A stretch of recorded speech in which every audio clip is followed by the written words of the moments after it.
There we go. Let us begin. I will pray again in the interest of annoying the internet. So, dear Heavenly Father, we thank you for this day. Again, I thank you for this class, and just pray you guide our steps, and just please, if it be your will, help me not to cough too much in the next hour. And you know my prayer, Lord Jesus. Amen. So we were talking about Jordan form, and I introduced the concept of a generalized eigenvector. And what I was describing to you was the fact that for any matrix or for any linear transformation on a finite dimensional vector space, we can find there exists a Jordan basis. And as I was forewarning, my notes don't really have an ironclad algorithm for how to find the Jordan basis, but such algorithms exist. And so let me just kind of sketch the big picture here. So here's the theorem. If T is a linear mapping from V to V, and let's say, beta sub k is a length m sub k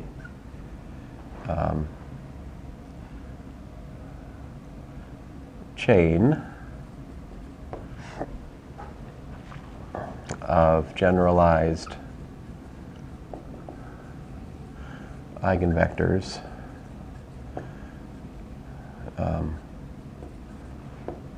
with eigenvalue, lambda, let's say sub k, all right, for k equals to 1, 2, I don't know, let's say there's s of them, all right?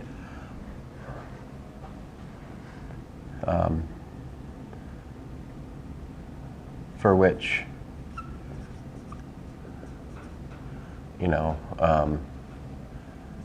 m1 plus m2 plus da-da-da-da plus m sub s is equal to the dimension of V. All right. In other words, if you have enough generalized and I should say that I do need to assume that these chains are independent. Let's say, and the beta sub I and beta sub j are, let me put some quotes on this, independent. How could you measure independence of two chains of generalized eigenvectors? I think a simple way you can measure the independence would just be to insist that their spans are not equal. But if this is the case, then the theory says that the union of all these chains gives you a basis for V.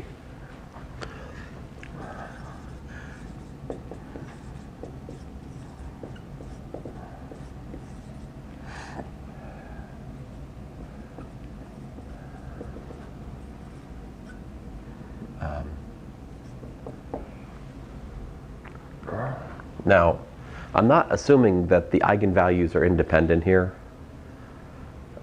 If you wanted to construct the generalized eigenspaces for each distinct eigenvalue, what you would do is you'd pick all of the chains that correspond to that eigenvalue and take the span of all that. That would give you the generalized eigenspace. In that generalized eigenspace, there's a subspace of the eigenspace. So, yeah. Now, anyway, so if you do all this, then, like, if, let's say, W sub I is the span of beta I, so this would be, this is a generally some kind of subspace of the lambda I generalized eigenspace. But anyway, the larger point here is then you can prove that T of Wi is a subset of Wi, right?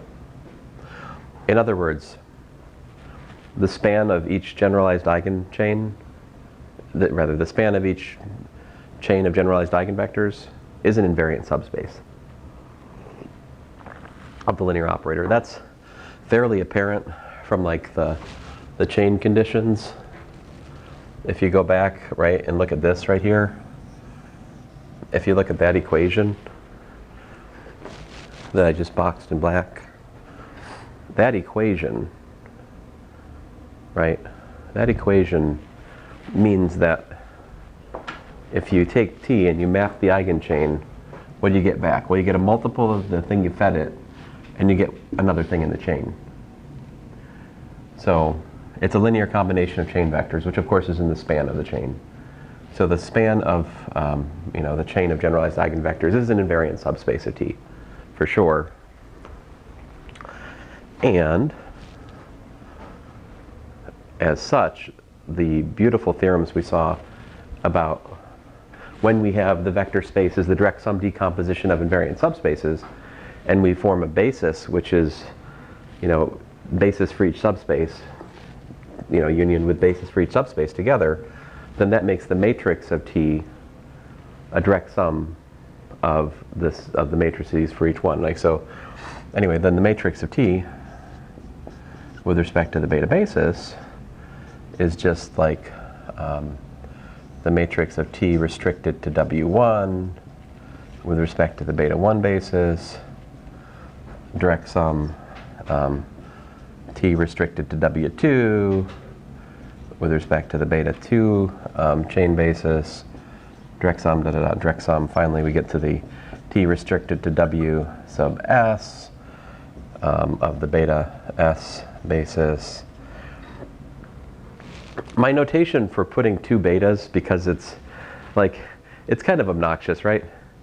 But the reason I do that is just so it's consistent with when I have different basis choices. I just feel like the savings of not writing the beta is not outweighed by the cost of confusing students and making them, I don't know. I mean, these are things you can think about. But if you look at this, right, then what you got is, let me point out what this is. This right here would be it's a Jordan block for eigenvalue lambda 1, and the size of it is m sub 1. And so in my current notation, you have the Jordan block m1 by m1 Jordan block for eigenvalue 1, and then you have your m2 by m2 Jordan block for eigenvalue 2, and finally down here, last but not least, your s like that, and so everything else is 0. So that's what this means. This is also known as the what's that stupid thing called? But this is a way we can add matrices to make a bigger one. By the way, if you want to be annoying, people say things like, well, you can't add a div matrix of a different size, right? You ever hear this? You can't add 1, 2, 3, 4, to 3, 3, 7. Like, it doesn't make sense, right? Well, sure it does. You just do this. So this is a very different notion of matrix addition than the one we start linear algebra with. But nevertheless,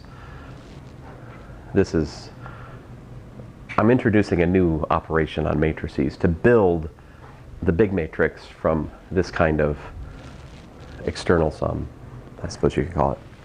Does that make sense? All right. Again, these don't have to be distinct. So listen, let me show you an example here.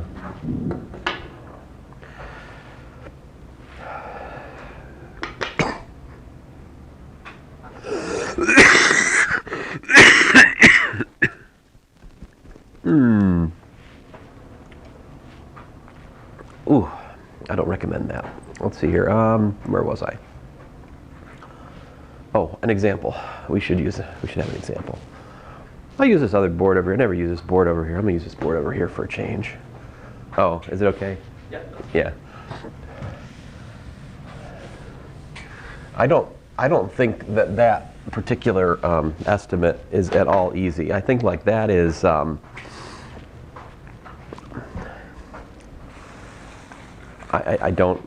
don't think that's an easy limit. Yeah, I mean, I think direct proof of that without appealing to other things, man, I don't know. I think it's very challenging.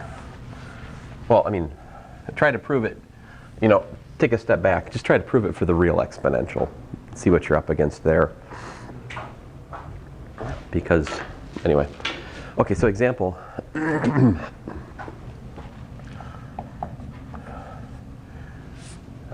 Suppose I have A is 3, 3, 1, 0. And then 3, 3, 3, 1, 1. And then 4, 5.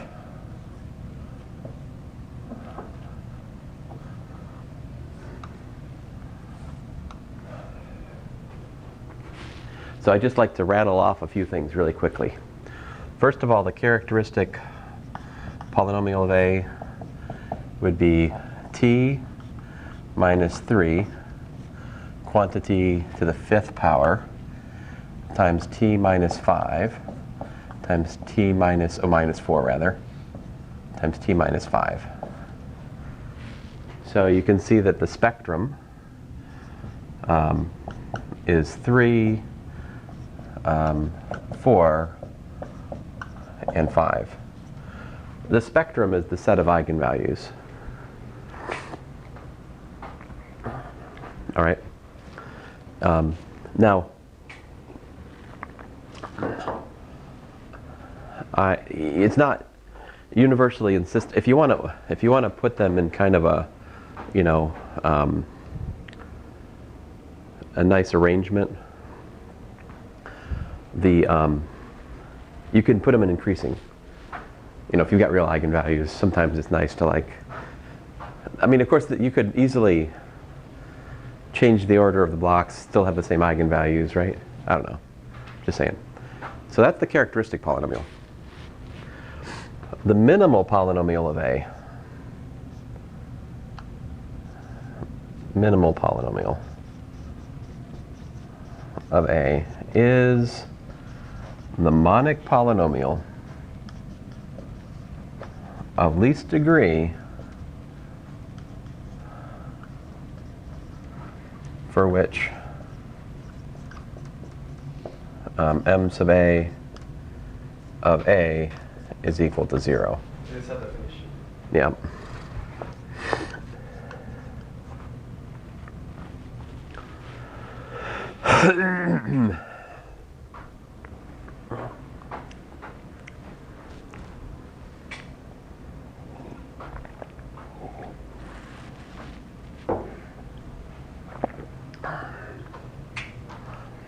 Now, there's a theorem that you can prove. One of the central theorems of abstract linear algebra is that the minimal polynomial of A divides the characteristic polynomial of A. And of course, as I warned you, I would switch over from transformations to matrices at some point without announcement. That happened. Of course, you could change A to a T. Okay? Yeah. So what does it mean for one polynomial to divide another? What does this mean, among other things? This means that There's a polynomial such that the characteristic polynomial divides oh yeah. the other one equals. Oh yeah. But there's something else I guess I should mention also. And they share the same roots. So that's actually more information, because you could have, you know, divisibility without having all the roots, right? Like you could, okay. But it also has all the same roots, all the same zeros. So really the question, the distinction between the characteristic and the polynomial is a question of what's the multiplicity of each factor. So you see, if this is the characteristic polynomial of A, then this theorem says that there are, let's see here, oh, there's a bunch of choices. So the choices for the minimal polynomial of A include t minus 3 to the, let's say, jth power times t minus 4 times t minus 5. And you could have j either to 1, to 2, 3, 4, or even 5.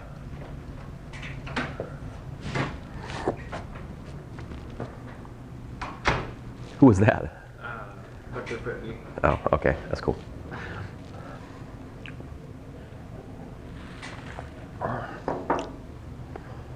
I'm not saying it's all of these. There is a unique minimal polynomial. Which one is it for this one?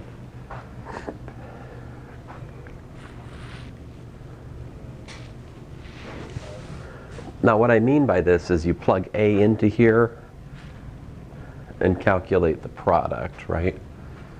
Like here, A minus 3i is equal to, like, you know, 0, 1, 0, 0, 0, 1, 0, 0, 0, 1, 0, 0, 0. And then 4 minus 3 is 1, and 5 minus 3 is 2.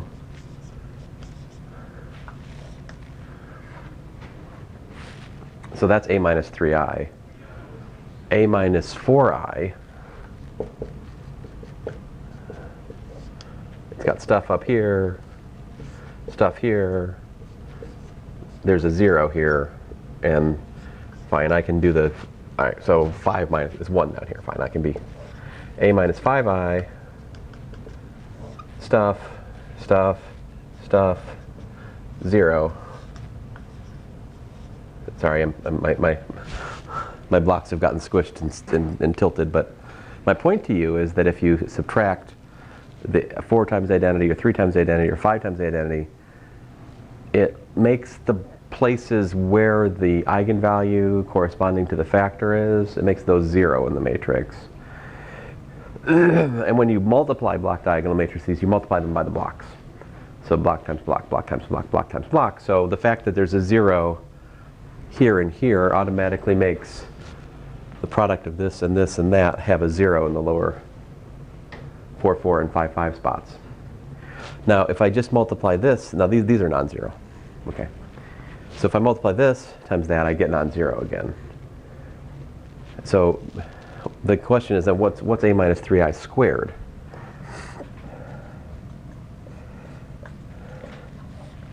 Well, that, you square that, you get 0. What happens when you square this?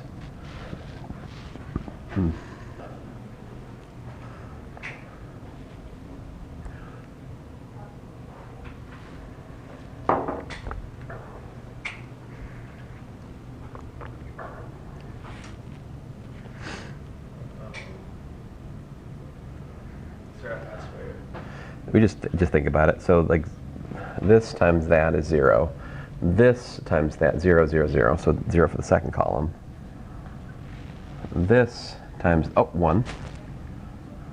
This 0, 0. So you get that. And then stuff. Right? So still not 0. But if we take A minus 3i cubed, we get that.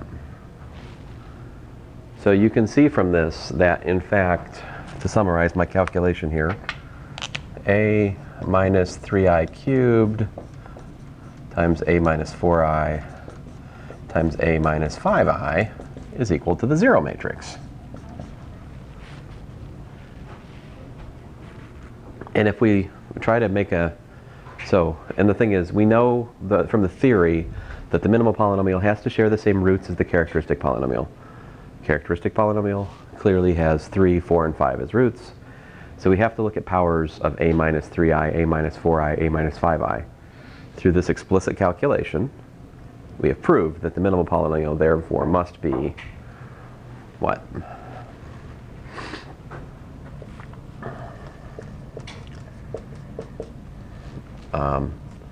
T minus 3 cubed, t minus 4, t minus 5.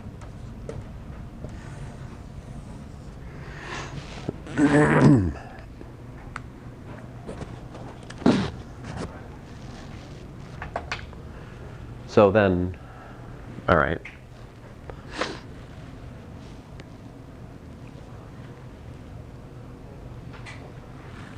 Let me give you another one.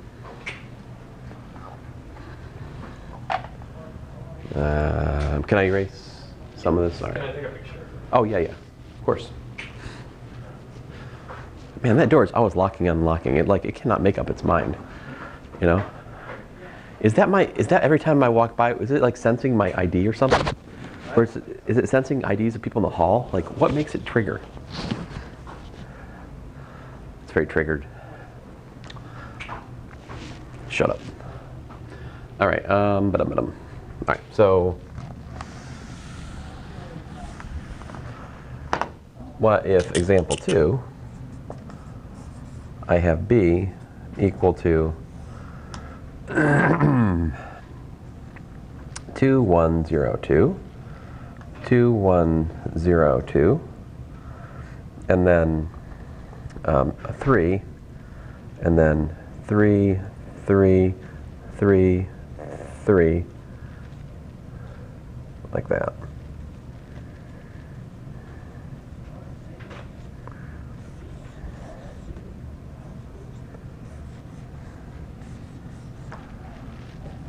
Right, so this is a 2 plus 2 is 4, 5, 9, a 9-dimensional matrix, 9 by 9 matrix. My previous example was actually 2, 5, 6, 7 by 7 matrix, right?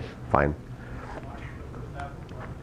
That's the thing, is to like really understand the theory, you need these huge matrices, right? So if you give these examples with like not sparse matrices, it's quite horrible. Sorry, excuse me. All right, man. Stink. Oh, well, that's not good. They're hurting my book. All right, well, I'm just going to close the door. Sorry, I don't like to do it, but. So my question, so I'll do the easy part. The characteristic polynomial for B.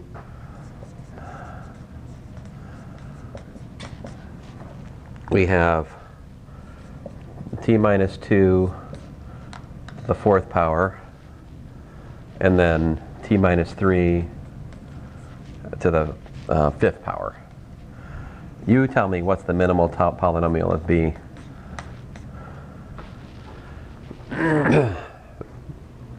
If you can.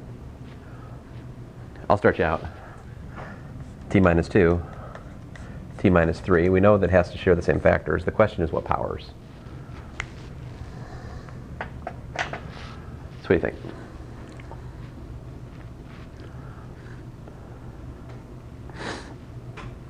So I do this B minus. Yeah, I don't think you actually, what you should think about is, for the previous example, what was that 3 as it relates to the block decomposition? Why was there a 3 there? Because we had 3 was one of the Right. elements. So that was the biggest 3 eigenvalue, was this 3 by 3 block, right? So this one here, because the biggest 3 is this 4 by 4 block, see, when I subtract 3, I'm going to have like 0, 1, I've got 1s on the super diagonal. That 4x4 block will take 4 powers to push these 1s off the edge. As you square it, it like moves, like the square of this is everything with zeros but 1 and 1 here. This cube is everything zeros except the 1 up here. And then the 4th power is 0. So we're going to need a 4th power to make that go away. But this one, after you subtract off twice the identity, you've just got 0, 1, 0, 0, 0, 1, 0, 0. And we know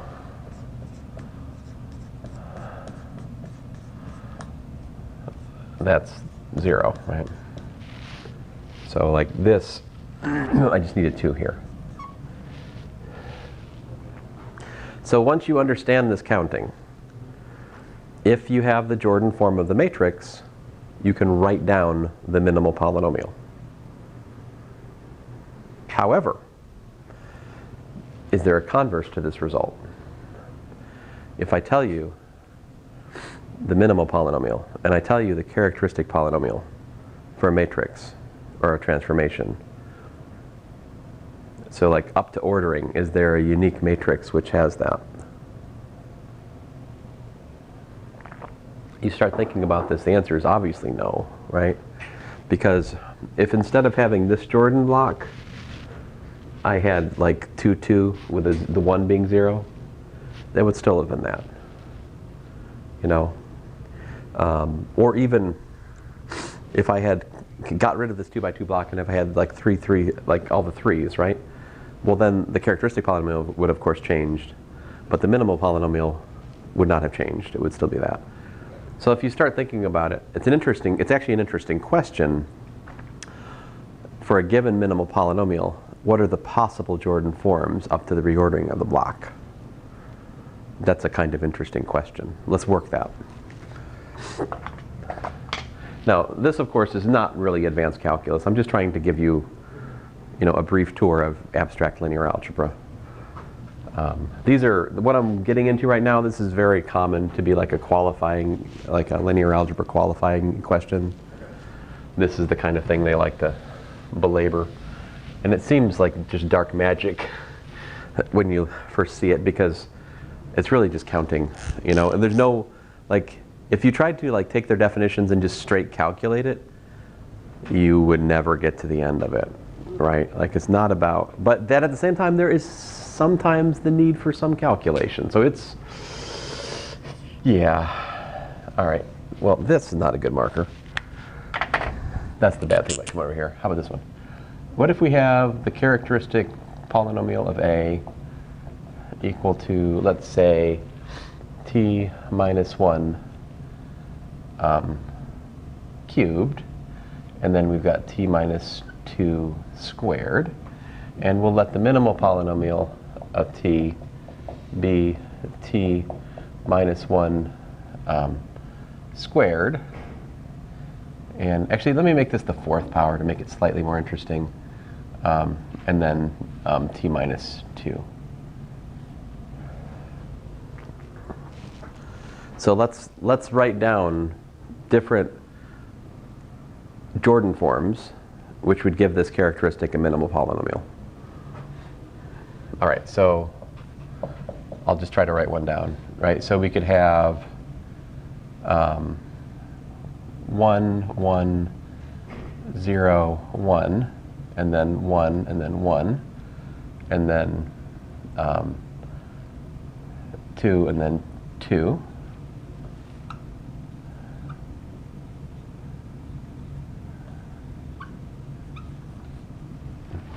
Listen, I have to have the 2, 2. I cannot have a Jordan 2 block there. Why? Because then the minimal polynomial wouldn't work. If I had the 1 on the super diagonal there, when I subtract the 2i, I wouldn't get 0 in that block. I wouldn't multiply away. So I have to have these. That's all the answers have to have this.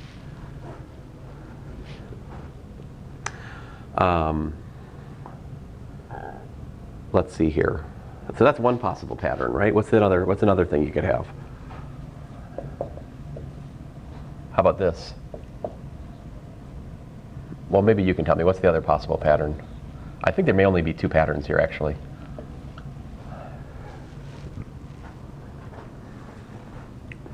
Here we have another 1, 1, 1. Yep. That's the thing, is both of these are killed by the same minimal polynomial, even though they are distinct Jordan forms. Yeah.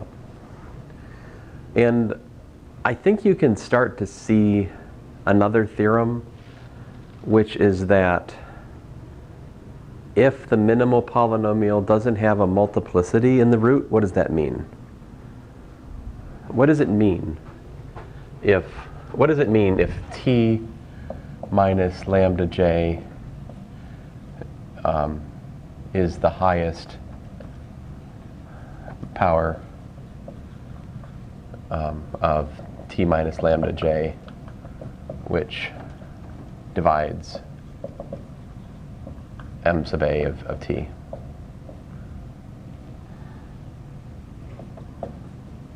What is that? Finish this sentence, then what?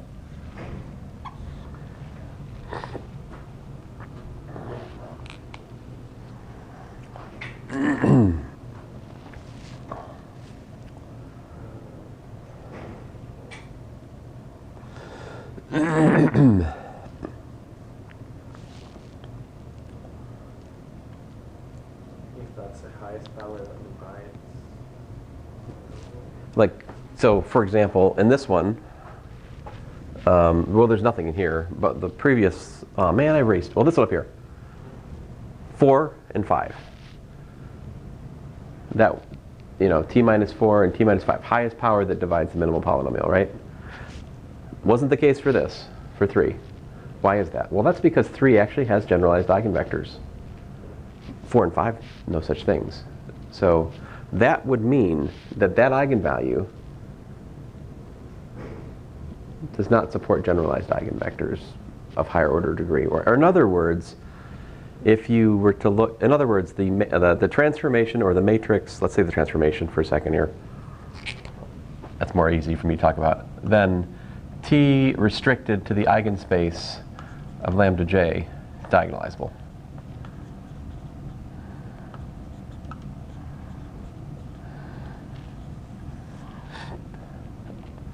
See, because the lambda j then, there is a full basis of those lambda j eigenvectors. You're able to address, you have enough to fill out the whole space. In other words, the algebraic multiplicity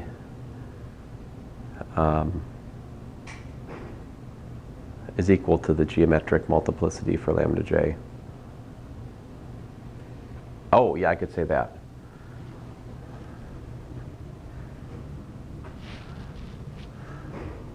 Like this t minus 2 appearing here means that the algebraic multiplicity, 2, is equal to the geometric multiplicity, which is likewise 2, because there's 2 independent eigenvectors. Now, these matrices I've been writing down, they're all Jordan forms, which means that the standard basis forms Jordan chain.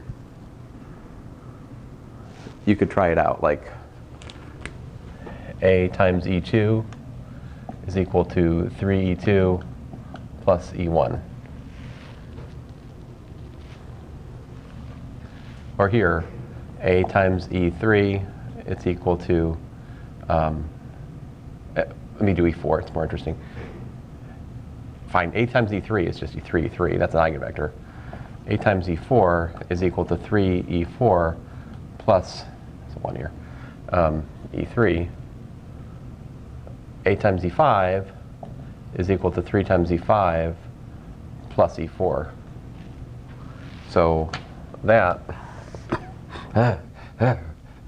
goodness gracious, is the chain.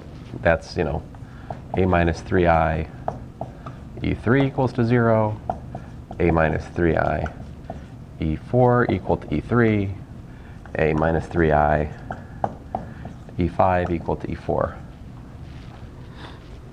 So this implies that a minus 3i squared times e4 is equal to 0, and this implies that a minus 3i cubed times e5 is equal to 0. And also that that's the first power, which makes it 0. So basically here, e5. But you see from this, by the way, if you could find e5, right?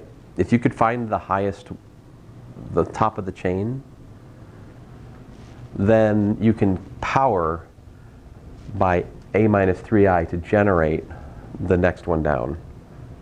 See that? So if you could somehow come up with a calculational principle which finds the highest eigenvector for each chain, then you just power it down and you generate the chains under it. That's a sketch of the actual technique to find the Jordan basis. Is you got to find like the highest power of the. Let me not say. I'll mess it up. I'm scared of that part. I haven't typed that up carefully. Until I type it up carefully, it's not mine.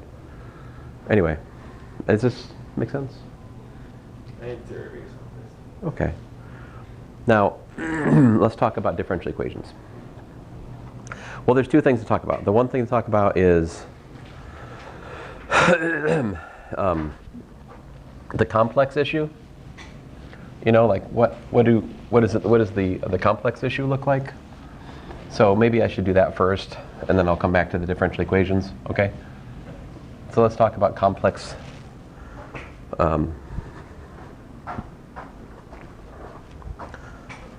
complex Jordan form, and what I'll do here is I'm going to be hypothetical, all right?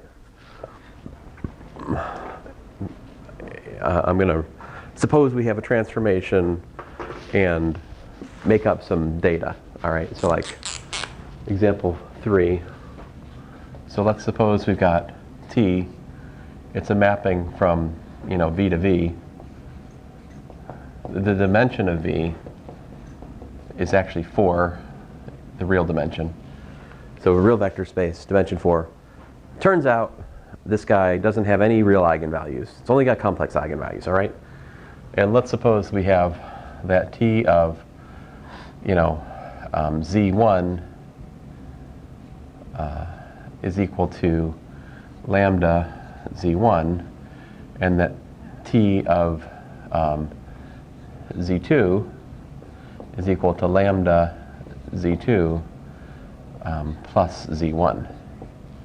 In other words, I'm supposing that T minus lambda times Z2 is equal to Z1, and I'm supposing that T minus lambda times Z1 is equal to 0.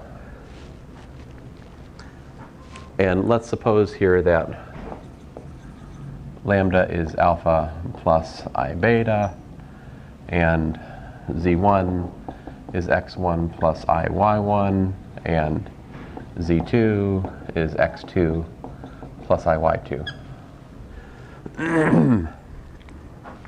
Okay? So what I want to do is I want to look at then what is the basis, what does the matrix rather for T look like if we use the real and imaginary parts of this complex eigen. So technically speaking, Ernesto, you should fuss at me. What should I say here? I'm not sticking with the notation I introduced last class unless I do something. So V is a real vector space.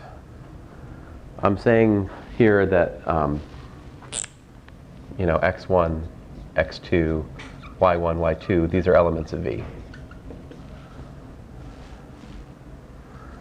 And here I was supposing alpha and beta are real numbers. Beta is not equal to 0, okay? I'm missing something on those equations, right? In order for the equations I wrote to make sense, I'm not talking about T, I'm talking about the complexification of T. So I should, to be consistent, I should stick this here and here and everywhere, right? Now, in other courses, I don't do that. I just say complexify t, and I just write t just for its complexification, right? Fine. Anyway, so let's see what we have.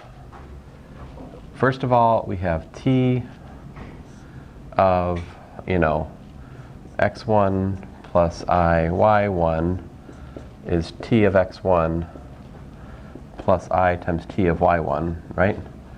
On the other hand, that's equal to alpha plus I beta times x1 plus I y1. That gives us alpha x1 minus beta y1 plus I times parentheses alpha y1 plus beta x1. All right.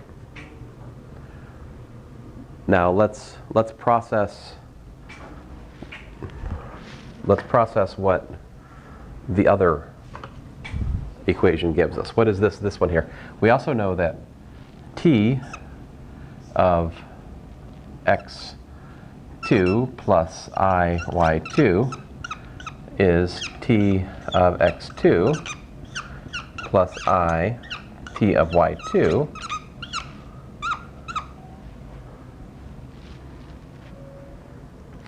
and that we can do the same multiplication I just did in the row in the thing above, right? And what would that give you? Well, it would give us the same formula, but with, alpha x2 minus beta y2 plus I times alpha y2 plus beta x2, right? But then what else is there here?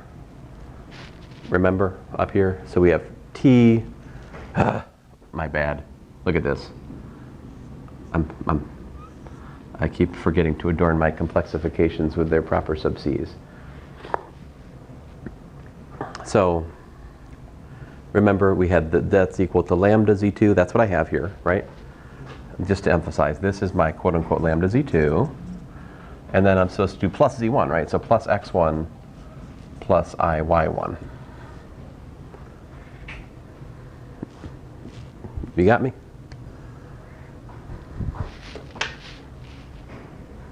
Are we good? Okay. So we can equate the real and imaginary parts of these equations, and so figure out how does t behave under all of these different things. I'll collect those up here. So to start with, t of x1 is equal to alpha x1 minus beta y1. All right? T of y1 is is beta. I'm going to write them in the right order. Beta x1 plus alpha y1. Now listen, I'm going to introduce a basis. Let's call it gamma. And the basis is going to be x1, y1, x2, y2. That's the natural choice of basis. That's actually what I would say is it's a real Jordan basis. A real Jordan basis is taken from taking the complex Jordan basis of the complexification and simply ripping each vector apart into its real and imaginary parts and stringing them exactly in that order. So then what's t of x2 equal to? Well, t of x2 is equal to, look at it, it's x1, right? Plus alpha x2 minus beta y2, yeah? And what's t of y2 equal to? Well, t of y2 is, well, it's y1 plus what? Plus beta x2 plus alpha y2. So these right here tell us what the matrix of t with respect to the gamma basis looks like. So we can read from this right here the following matrix. And this is what I would call, I don't know, I don't have a standard notation. I always make it up when I go. So it's the real Jordan form I don't know. I guess it's a 4x4, so some 4. I don't know. Like I said, I don't know. I don't have a standard notation. I need to come up with a better notation. But it's a 4x4 matrix. It's the 4x4. Maybe I should put it. I feel like it's a 2. I don't know. Whatever. It's from a 2 chain of the complexification. But anyway, here it is. So we've got alpha minus beta, beta alpha up here. And then we've also got alpha minus beta, beta alpha down here. And we got this pesky 1 up here. And you've got a 1 right about here.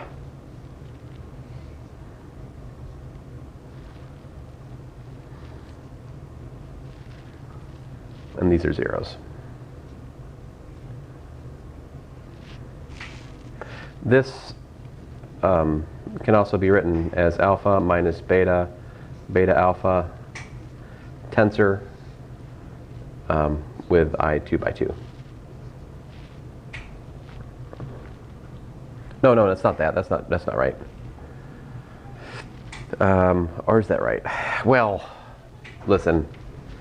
Nah, I'd have to look it up. But let me say this. You can, if we define the tensor product of matrices, the so-called Kronecker product, then we can use that tensor product to rewrite this as a tensor product. Let me look it up for a second, because I always get like, I feel like there's 2 options, and I can never remember which one is the standard option. Is it okay if I go a couple minutes? Do you have a class right after this, or? Yeah. Okay, cool. Because we ended up starting like 5 minutes late, so I'm, I'll go over a little bit over if it's okay with you.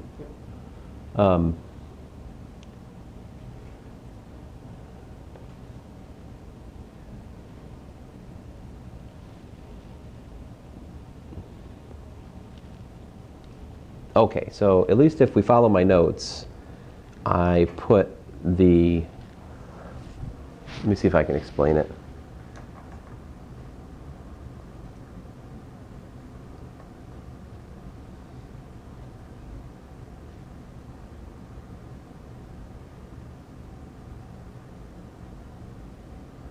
Yeah, so this is on page 244. I say that this can be written as the identity matrix 1, 0, 0, 1 tensor with alpha minus beta, beta alpha, and then plus the matrix 0, 1, 0, 0 tensor the identity matrix. So let me just say over here, like, what would we mean by A tensor B? What would that mean? What's the definition of that? All right. What is the Kronecker product of a? So what's going on here is basically you're just gluing this matrix into each component. Well, a scalar multiple of each component. So it picks these 2 up, puts 0 here, nothing here. And then this one, it just puts this identity in the upper block. So like this would specifically be like A1, 1B, A1, 2B, A whatever it is, MNB.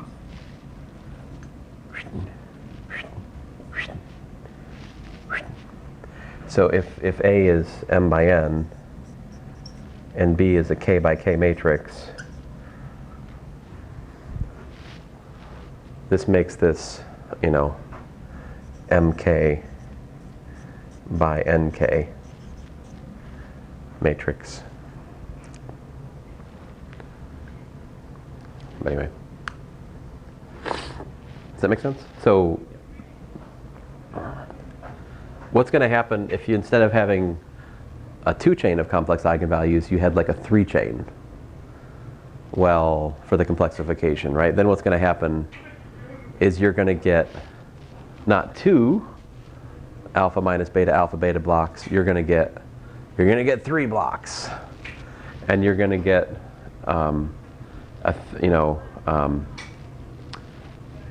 you're going to get like this thing 0, 1, 0, 0, 0, 0, 1. This thing.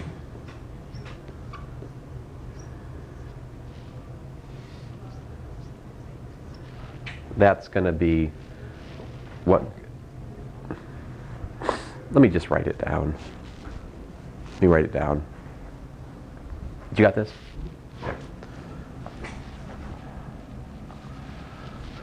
All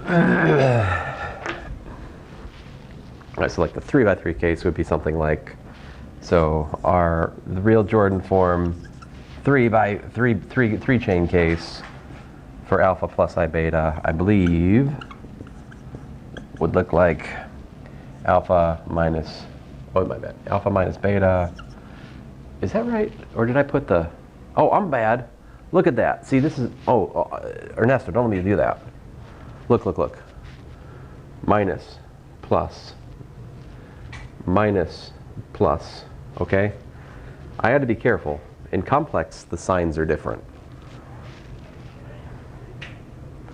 In complex, that matrix has the sign flipped.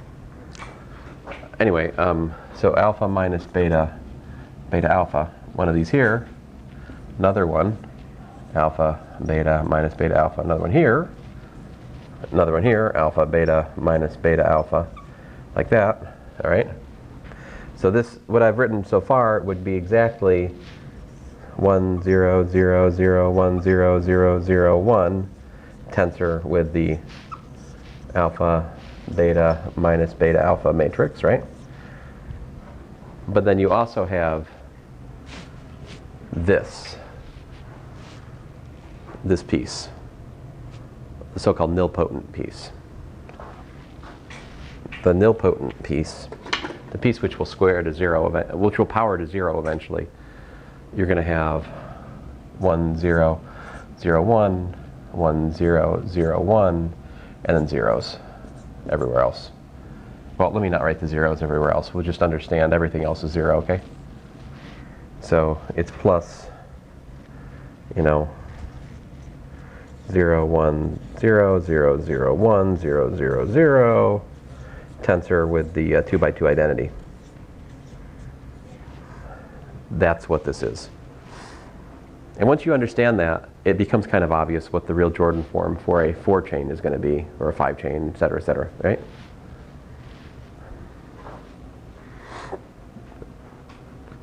Okay, great. Now that's pretty much all I have to say about the real Jordan form and the Jordan form. Now, to actually calculate that for an example, it's obviously like a lot of work, right? But on the other hand, if I give you the matrix in Jordan form, then you should be able to write down chain conditions without much work, right? So that means that if I give you a differential equation that has a matrix like that, you can write down the chain conditions and then use that to solve the differential equation in a way I'm about to show you. Of course, you already know if you have an eigenvector, you write down the eigensolution I showed you last time, right? The question is, how do you solve the differential equation with generalized eigenvectors? All right, so let's talk about all that. So let me give you a brief tour of systems of differential equations and how to solve them.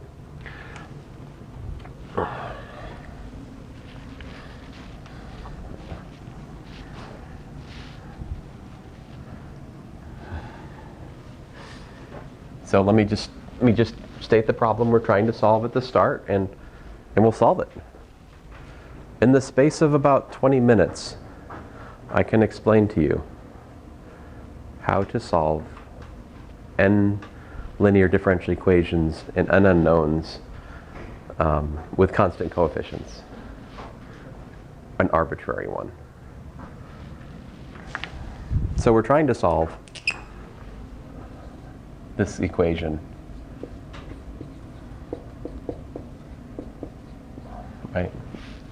Or if you like, I could put x vector. Let me put x. All right. We know from the general theory that x should be equal to like c1, x1, x2 plus cn, xn, where x1, xn linearly independent solutions. That should be the general solution. If we can find n linearly independent solutions, that should be the general solution. So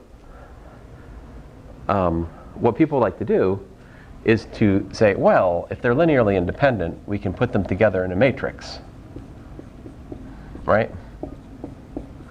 Like this. Put them together in a matrix and make a so-called solution matrix. Let's see how that works.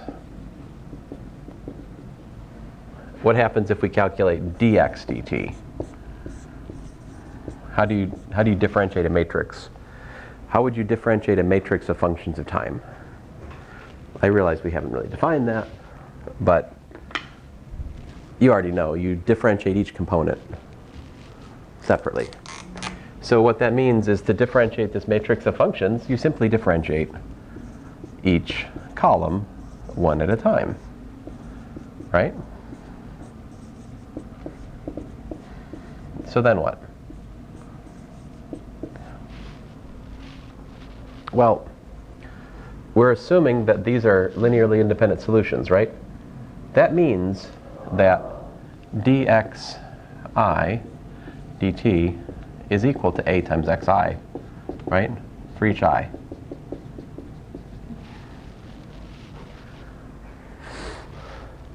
So this is ax1, ax2, axn. Which then, remember how matrix multiplication works? We can pull we got the same a multiplying each column, so by the matrix multiplication rule, that is a times x1, x2, xn. So that's a times x.